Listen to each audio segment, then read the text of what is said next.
Bienvenue dans cette vidéo. Nous allons parler de l'introduction d'une citation dans un document.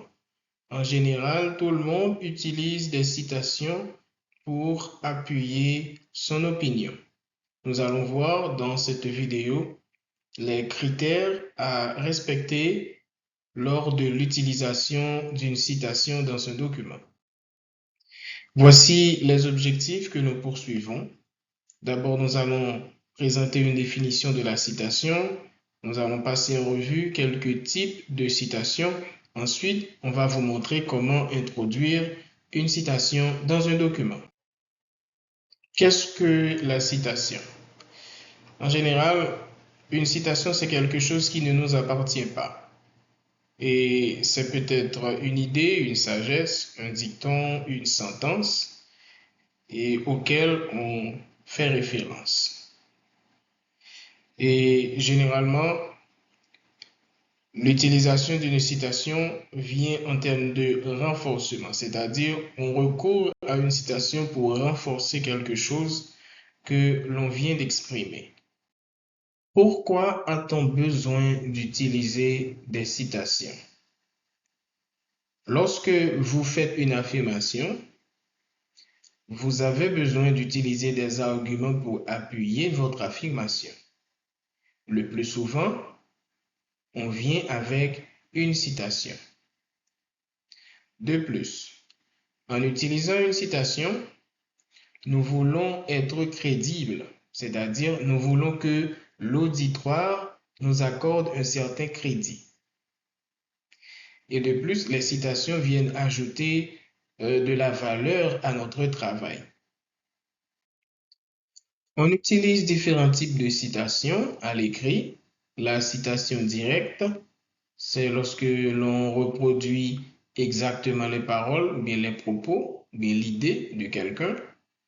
La citation indirecte, c'est lorsqu'on reformule l'idée de l'autre. On parle aussi de paraphrase. La citation d'idée, c'est lorsque l'on résume la pensée de l'auteur, ou bien l'idée de l'auteur. Et enfin, la citation de seconde main, c'est lorsqu'on utilise une citation déjà utilisée par un auteur.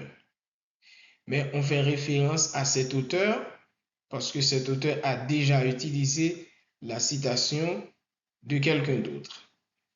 C'est pourquoi l'on parle de citation de seconde main. Dans ce cas, il faut spécifier cité par quelqu'un. Vous allez voir ça dans un exemple. Il existe quelques tournures pour introduire les citations. Parmi les tournures à utiliser, on peut commencer à introduire la citation en ayant recours à des prépositions. Et parmi les prépositions les plus courantes, on peut utiliser les suivants: chez, dans, selon, d'après, d'après Joseph, d'après Jésus-Christ, selon tel auteur, etc. De plus, on peut utiliser des verbes pour introduire la citation.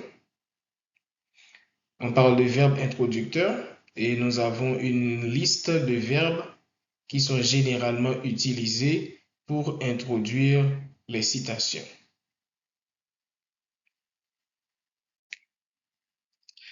Nous avons ici un exemple. Vous voyez que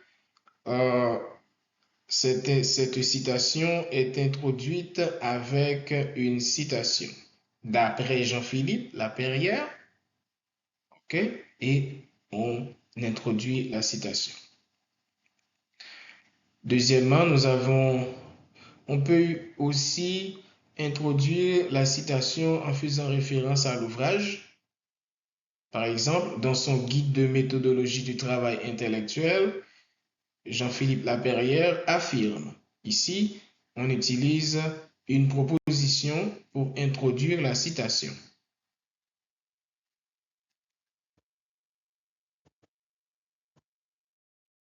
Voici deux exemples de citations. Ici, dans celle-ci, nous ne voyons pas le verbe introducteur au début de la citation, mais nous le voyons de préférence à la fin de la citation. Et dans la seconde citation, il s'agit d'une paraphrase, c'est-à-dire on reformule l'idée de l'auteur. Et dans la reformulation, maintenant, on peut commencer par évoquer les noms des auteurs. Ici, il s'agit d'une citation de seconde main. Les auteurs Luc Martinez utilisent une citation de Hurley, SB et Al. Et Al, c'est une expression latine qui signifie que l'auteur n'a pas été le seul à élaborer l'ouvrage.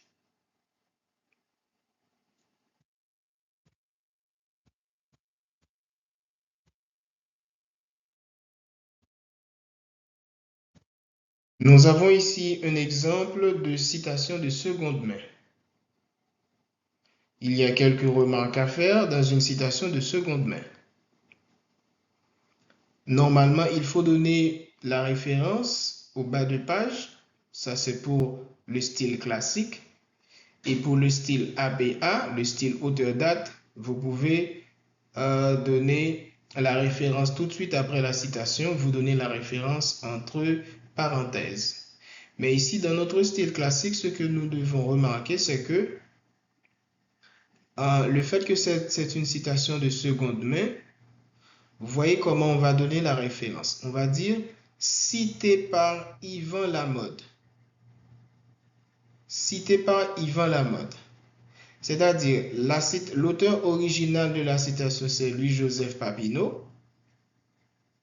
Louis-Joseph Papineau a été cité par Yvan Lamode dans son ouvrage. Donc, vous voyez ici, il y a deux références d'ouvrage. La première référence, c'est la référence de l'ouvrage original, c'est-à-dire celui qui a écrit, celui dont les paroles sont originales, c'est-à-dire les paroles sont les paroles de Louis-Joseph Papineau.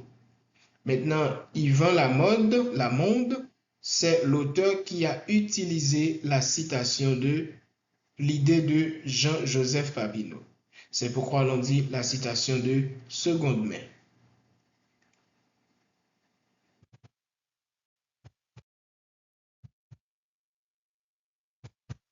Nous avons un autre cas, c'est la citation en langue étrangère. Lorsqu'on recourt à une citation en langue étrangère, il y a quelques critères. Ici, pour le style classique, ce que nous devons souligner, c'est que vous pouvez choisir de donner la citation dans la langue étrangère. Mais après, vous pouvez donner une traduction. S'il s'agit de votre traduction, vous devez noter notre traduction. Mais si c'est quelqu'un d'autre qui a traduit, eh bien, il faut donner le crédit au traducteur. Ici, c'est le style ABA. Donc, c'est à peu près le même critère à respecter pour le style ABA. Mais dans le style traditionnel, il faut donner la référence en bas de page.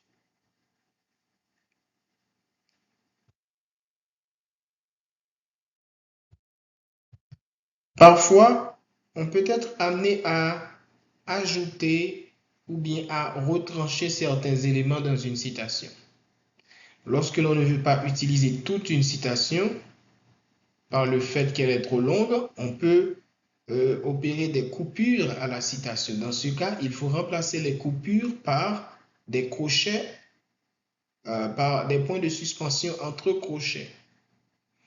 Si vous jugez que la citation contient une erreur, c'est-à-dire une faute orthographique, une faute grammaticale, eh bien, vous devez reproduire la citation telle qu'elle et après l'erreur, vous ajoutez SIC, SIC. SIC, je crois, c'est une expression latine qui signifie textuellement. Normalement, Après avoir utilisé une citation dans votre document, il est nécessaire de l'expliquer pour faire ressortir l'idée de la citation.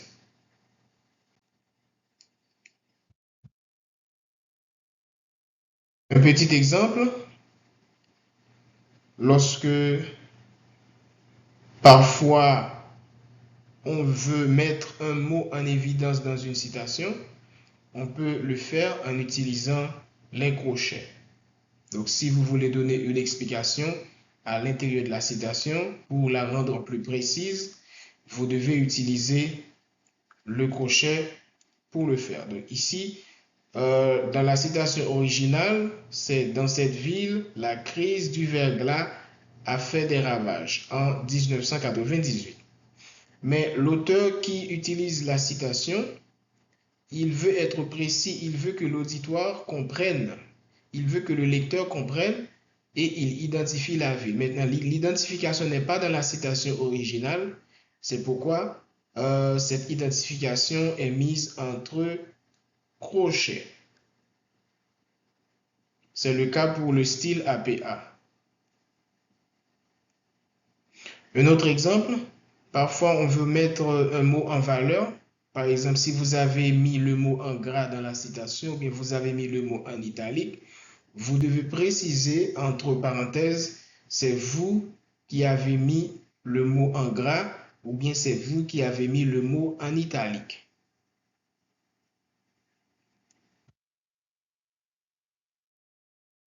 Et voilà la vidéo qui prend fin.